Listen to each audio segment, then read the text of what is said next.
안녕하세요. 타스 건설사무소의 김인환 건축사입니다. 오늘은 제가 대박나는 사업이라는 흥미진진한 주제로 말씀을 드리려고 하는데, 이런 내용은 다소 의아스럽게 생각하실지도 모르겠습니다. 그러나 저는 건축사라는 공인된 건축 전문가로서 이제까지 제가 직접 경험하고 또 수행하고 있는 사업을 근거로 다음과 같은 순서로 설명을 드리도록 하겠습니다. 아무쪼록 끝까지 보시면 여러분들에게 좋은 기회가 되리라 확신하며, 이 어려운 시기에 수익형 건축 사업이나 불법 건물, 특히 경매, 공매에 관심을 가지신 분, 그리고 이런 건물에 투자하시는 분들에게 도움이 되시기를 바랍니다. 그럼 먼저 말씀을 시작하기 전에 보유하신 땅이나 취득하고자 하는 대지에 대한 기본 설계, 즉 가설계를 해보시길 원하시거나, 또는 경매나 공매, 그리고 일반 건축물 등으로 용도 변경이나 리모델링 등이 필요하신 분은 본 영상 아래 더보기에 적어둔 연락처나 제 이메일로 연락을 주시면 기본 설계를 해드리겠다는 말씀을 드리면서, 지금부터는 딱딱한 제 목소리보다 더 부드럽고 듣기 쉬운 목소리로 말씀을 드리도록 하겠으니 양해해 주시기 바랍니다. 그럼 먼저 보시기 전에 구독과 좋아요 그리고 알람 설정을 부탁드리며, 순서에 따라서 첫 번째로 사업의 어려움과 현실, 특히 한계에 대하여 말씀드려 보겠습니다. 많은 사람들은 재테크나 돈 버는 등 수익 사업에 많은 관심을 가지고 있기는 합니다. 이익을 많이 내는 사업이나 부동산 투자, 주식, 경매나 공매 또는 건축 사업에 관심을 가지고 있습니다. 그러나 사실 요즘은 경제 상황도 그렇게 좋지도 않고 또 만만한 시대가 아니어서 웬만한 사업이나 투자를 해서 큰 돈을 벌거나 대박을 터뜨리기란 그리 쉬운 일도 아니고 또 현실적으로 그런 사업도 없습니다. 그럼 먼저 기존 수익 사업들의 한계점부터 살펴보겠습니다. 예를 들어 얼마 전 서울의 개포동이나 가락동 등의 땅을 사서 다세대나 원룸 주택을 건축하여 분양하거나 임대를 준 후 매매를 하는 소위 집장사 사업을 하면 많은 돈을 벌던 시절도 있었습니다. 그러나 이러한 전통적인 수익 사업들을 보면 몇 가지 공통된 한계점들이 있습니다. 먼저 초기 투자 비용이 매우 높은 데다 분양이나 매매가 쉽지 않다는 점입니다. 그러니까 신축 건물을 짓거나 프랜차이즈 등으로 창업을 하려면 수억 원에서 수십억 원의 자금이 필요합니다. 이는 일반 투자자들에게는 진입장벽이 너무 높습니다. 그런데도 수익률을 예측하기도 어렵고 리스크도 큽니다. 시장 상황에 따라 수익률이 크게 변동하며, 특히 경기 침체기에는 분양이나 임대가 잘 안 되더거나 장사가 안 되는 등으로 손실을 볼 위험이 아주 높습니다. 하지만 이제부터 소개해드릴 방법은 이런 문제점들을 상당 부분 해결할 수 있는 대안이 될 수 있어 추천드리고자 합니다. 그게 바로 경매나 공매를 통한 기존 건물을 활용한 건축 사업인데, 그럼 왜 이런 기존 건물을 활용한 사업이 주목받고 있는지 알아보겠습니다. 이 방법의 핵심은 기존 건물의 창조적 재활용과 상품화에 있습니다. 특히 낮은 비용으로 공실로 되거나 사업성이 떨어져 활용도가 낮은 기존 건물을 매입하여 새로운 가치를 부여하는 것입니다. 요즘은 이렇게 활성화되지 않는 건물이나 상가 등은 우리 주변에 많이 널려 있는데, 그 이유는 아주 다양합니다. 경기 침체나 경제 상황 변화, 그리고 낡고 오래되는 등의 이유로 대체로 이런 건물들은 사업성이 떨어져 임대나 매매도 안 되고, 특히 경매나 공매 시장으로 나오는 건물들도 대단히 많습니다. 또 이런 건물들 가운데는 공사하다가 중단되거나 장기 미준공된 건물들도 상당히 많은데, 바로 이러한 건물을 용도 변경하거나 리모델링, 증축, 사용 승인 등 합법적인 건축 활동을 통하여 사업성 있는 새로운 건물로 재탄생시키는 것입니다.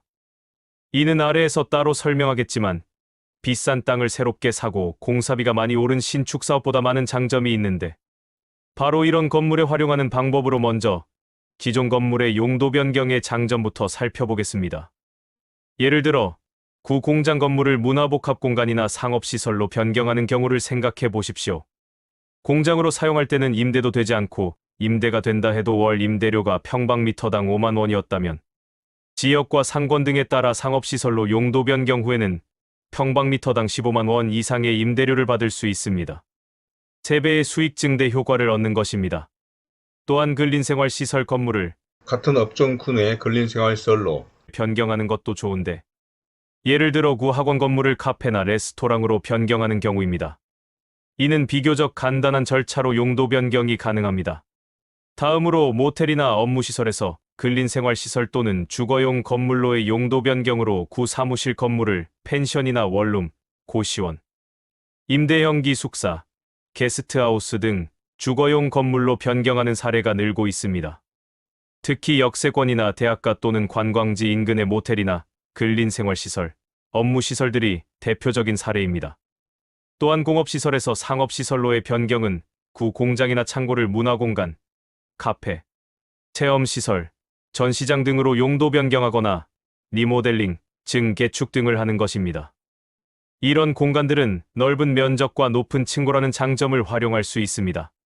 용도 변경이나 사용 승인 등이 필요 없는 단순한 리모델링의 경우도 마찬가지로 큰 가능성을 가지고 있습니다. 노후화된 건물의 외관과 내부를 현대적으로 개선하여 임대료를 2 내지 3배 올릴 수 있습니다. 특히 젊은 세대들이 선호하는 감성적이고 개성 있는 모던한 공간 등으로 새로운 아이디어를 반영하여 리모델링을 하면 더욱 높은 수익을 기대할 수 있습니다. 바로 이러한 사례는 뉴스나 TV, 프로그램에도 자주 소개되고 있기도 한데, 이러한 실질적인 사업을 제가 건축사로서 직접 경험하고 수행하고 있는 실적으로 여러분들에게 소개하고자 하는 것입니다.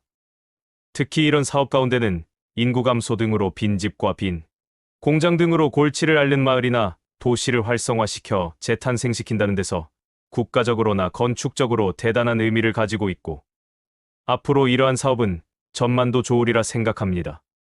이러한 건물의 용도 변경과 리모델링 사업의 가장 큰 장점은 비용과 사업기간의 절약과 행정 절차의 간소화입니다. 신축에 비하여 공사비는 현저하게 낮고 설계와 건축허가, 공사기간, 사용 승인 기간 등 전체 사업기간이 단축된다는 점은 특히 주목해야 할 핵심 포인트가 아닐까 합니다.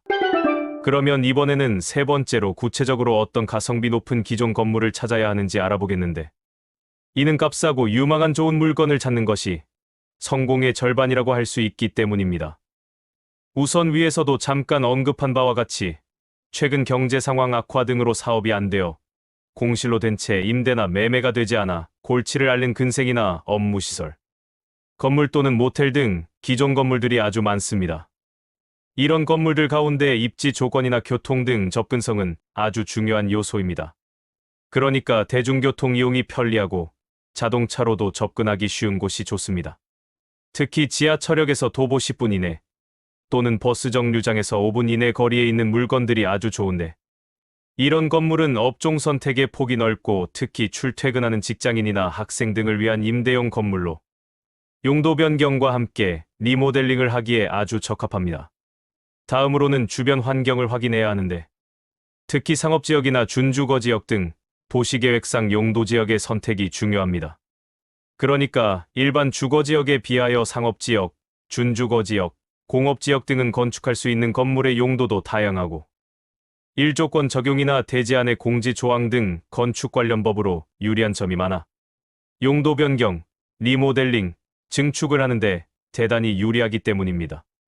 또한 주변에 유동인구가 많거나 재건축 등 개발 계획이 있는 지역의 건물들을 우선적으로 검토하는 것도 좋은데, 그것은 장차 부동산 가격의 상승과 함께 업종 선택도 다양하게 할 수 있어서 유망합니다. 다음으로 건물 자체의 조건도 중요한데, 건축된 지 오래되지 않았거나 구조적으로 안전하고 리모델링이 용이한 건물을 선택해야 합니다. 철근 콘크리트 구조의 건물 활용도가 높고, 또한 공장과 같이 층고가 높거나 기둥 간격이 넓은 건물일수록 공간 활용도가 좋기 때문입니다. 또 중요한 가격 조건을 살펴보면 적어도 주변 시세 대비 60에서 70% 가격의 수준으로 가격으로 매물이 나온 건물들을 주목하십시오. 이런 건물들은 보통 급매물이거나 소유주가 현재 용도로는 수익성이 떨어진다고 판단하여 팔리지 않아 애를 먹고 있는 건물들이 많습니다. 특히 제가 직접 실제 이런 업무를 해보면서 어떤 유형의 건물들이 주목할 만했었는지 설명을 드린다면, 예를 들어 폐업한 학원이나 병원, 요양원 등의 건물입니다. 이런 건물들은 이미 상업적 용도로 설계되어 있어 다른 용도로 변경하기가 상대적으로 쉽습니다. 다음으로는 구 공장이나 창고 건물입니다. 넓은 면적과 높은 층고를 활용하여 문화공간, 헬스장, 체험시설, 대형 카페 등으로 변경할 수 있습니다. 특히 도시 외곽의 공장들이 도시화 과정에서 상업지역으로 편입되는 경우가 많아 좋은 투자 대상이 됩니다. 그리고 구사무실 등 업무시설이나 근생 건물입니다. 코로나19 이후 재택근무가 증가하면서 빈 사무실이 늘고 있고 장사가 되지 않아 공실로 된 판매시설도 많습니다. 이런 건물들을 카페, 헬스장, 원룸 등 주거용 건물, 펜션 등으로 변경하면 임대성도 높아져 아주 유망합니다.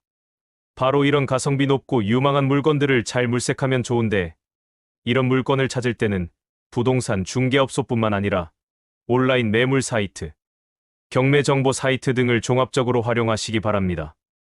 또한 직접 원하는 지역을 돌아다니면서 임대 또는 매매에 현수막이 걸린 건물들을 체크하는 것도 좋은 방법입니다.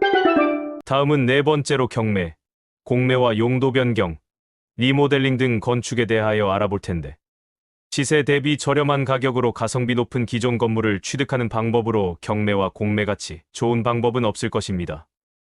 그것은 경매와 공매는 전국을 대상으로 유망한 물건을 물색하기에도 좋을 뿐 아니라 특히 좋은 점이 한두 가지가 아닙니다. 물론 경매에 대한 부정적인 인식을 가진 사람도 있기는 하지만 이제는 예전과 달리 인식도 많이 달라졌고 절차도 법원에서 진행되므로 투명하고 공정하며 권리 관계가 명확하고 인수 절차도 그렇게 복잡하지 않습니다. 특히 강조하고자 하는 경매와 공매의 장점은 두 가지가 있습니다. 먼저 저렴한 가격인데 이는 우선 시세보다 낮게 책정되는 감정가로 시작하는 데다. 특히 아파트나 다세대 같은 일반적인 물건은 누구나 도전하지만 불법이나 위반 건축물, 용도 변경, 리모델링, 장기, 미준공 건물 등 건축적으로 복잡한 물건은 누구나 범접하지 못하기 때문에 유찰이 거듭되어 잘한다면 감정가의 40 내지 60% 정도로 매입이 가능한 물건이 많습니다. 즉 이런 물건은 경쟁도 낮고 낙찰가가 아파트 등보다 훨씬 낮아 잘만 선택한다면 그야말로 하이리스크 하이리턴으로 대박을 터뜨릴 수 있는 것입니다. 이는 실제 제가 이런 업무를 수행하면서 직접 경험한 것이기에 더 확실하고 자신있게 말씀드리는데 물론 이런 물건은 당연히 건축사 등 전문가의 도움이 필수적이기는 합니다. 다음으로 중요한 것은 경매잔금 대출이 용이하여 사업자금 활용이 일반 신축 등 공사비 확보보다 용이하다는 점입니다. 물론 이 경우에도 신용도나 대출 조건이 없는 것은 아니지만 사업자나 법인, 사업자 활용 등 경매잔금 대출은 일반 대출보다 훨씬 유리하다는 점은 사업자들에게 대단한 유리한 조건이 아닐 수 없습니다.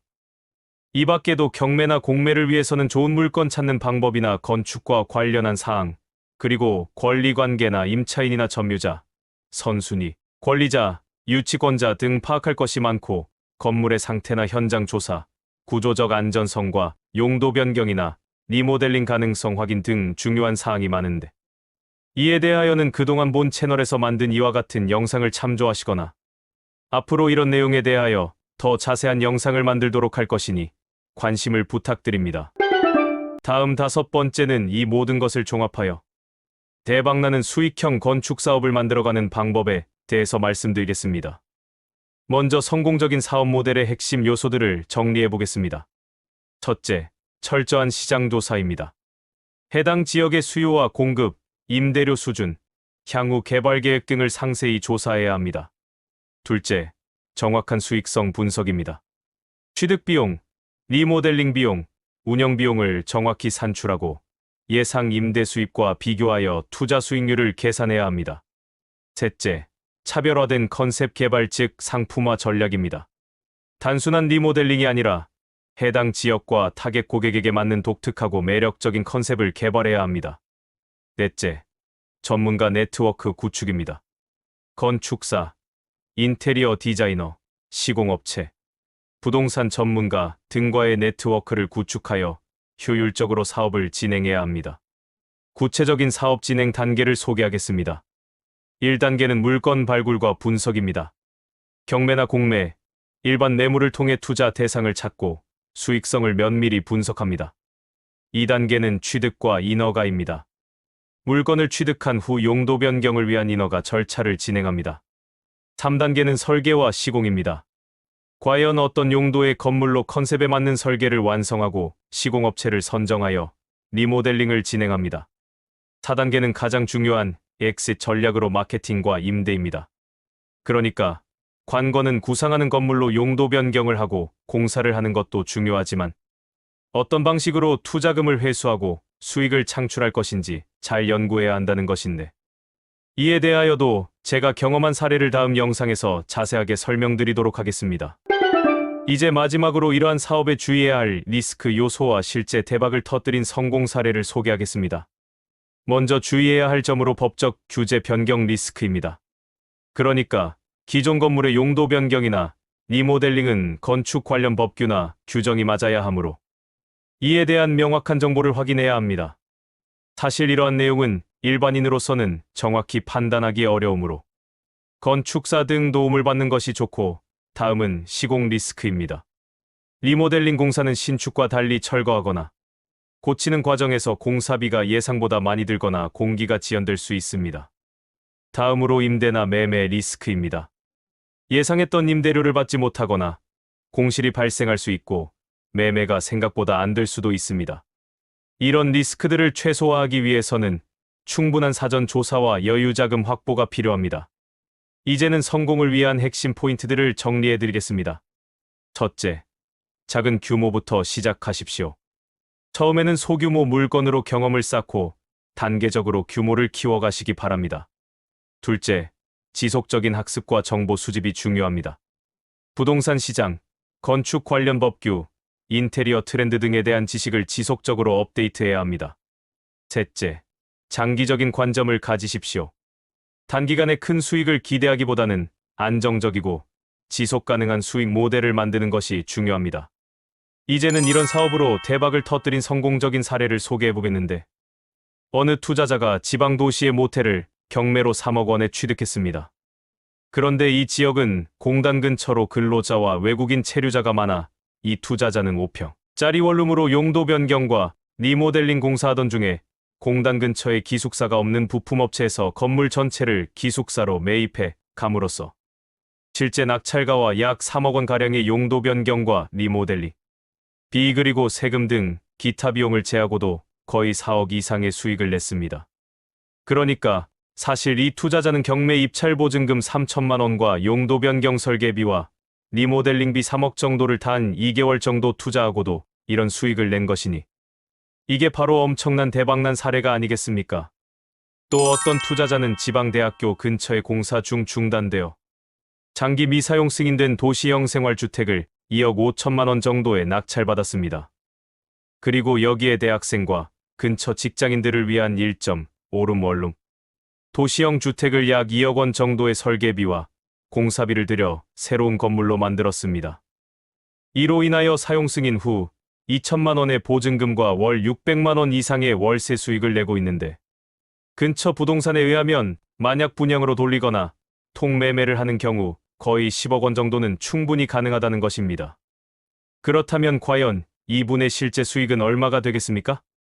위 두 사례는 제가 직접 이 건물들의 용도 변경과 사용 승인을 하며 지켜본 사례로 사실 이런 건물들의 용도 변경, 특히 사용 승인인 훨씬 까다롭고 복잡하여 비용과 시간이 일반 신축보다는 까다롭기는 했습니다.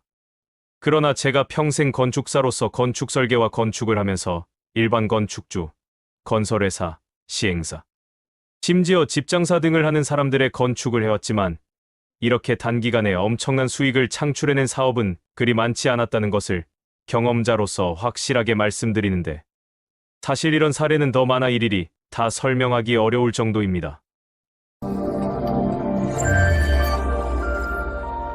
자, 이제까지 대박나는 경매를 통한 건축 사업에 대해서 첫 번째로 사업의 어려움과 현실, 한계 등에 대하여, 다음 두 번째로는 경매나 공매를 통한 기존 건물을 활용한 건축 사업에 대하여 살펴보았고, 세 번째로는 구체적으로 가성비 높은 기존 건물 물색에 대해 자세히 알아보았으며, 다음은 네 번째로 경매, 공매와 용도 변경, 리모델링 등 건축에 대하여, 또 다음 다섯 번째로는 대박나는 수익형 건축 사업을 만들어가는 방법에 대하여, 마지막 여섯 번째로 이런 사업의 리스크 요소와 실제 대박을 터뜨린 성공적인 사례까지 말씀을 드려봤습니다. 무엇보다도 이 사업의 가장 큰 매력은 상대적으로 적은 자본으로 대박을 기대할 수 있다는 점입니다. 하지만 무엇보다 중요한 것은 철저한 준비와 신중한 접근입니다. 경매나 공매는 기회인 동시에 리스크도 있다는 것을 고려하셔서 여러분들도 오늘 소개해드린 내용을 바탕으로 새로운 수익 창출의 기회를 찾아보시기 바라며, 혹시 오늘 설명에 대한 의견이나 경험담 등 있으시면 선플로 남겨주시면 좋겠습니다. 그러면 이에 대하여 성실히 설명을 해드리도록 하겠고, 또 위에서 말씀드린 바와 같이 혹시 보유하신 땅에 대한 기본 설계, 즉 가설계를 해보시길 원하시거나 또는 기존 건물이나 경매 등을 통해 용도 변경을 하거나 리모델링 등이 필요하신 분, 그리고 위반 건축물과 수익형 건물 등의 용도 변경이나 리모델링 등이 필요해서 아래 더보기에 적어둔 제 연락처나 이메일로 연락을 주시면 이에 따른 기본 설계를 해드리도록 하겠습니다.